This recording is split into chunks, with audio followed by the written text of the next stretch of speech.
టీటీడీకి సరఫరా చేయటం జరిగింది. అంటే ఒక్కసారి ఆలోచించండి, దాదాపు 8 కోట్ల రూపాయల విలువైనటువంటి రసాయనాలు, ప్రమాదకరమైనటువంటి రసాయనాలు కొనుగోలు చేసి 68.17 లక్షల కేజీల కల్తీ నెయ్యిని టీటీడీకి సరఫరా చేసి 251 కోట్ల రూపాయలు వారు దోచుకున్నారంటే నిజంగా ఎంతటి పాపం అండి.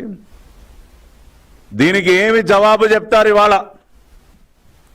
వాళ్ళ దిక్కుమాలిన ఆ పకోడీ పేపర్లో ఇంకా కూడా సమర్థించుకుంటూ ఉన్నారు.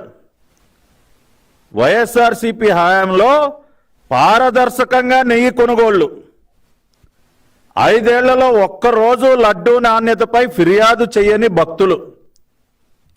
ఎంత పచ్చి అబద్ధాలు మాట్లాడుతూ ఉన్నారండి. ఇవాళ వైవి సుబ్బారెడ్డిని, కరుణాకర్ రెడ్డిని, జగన్మోహన్ రెడ్డిని అడుగుతా ఉన్నా,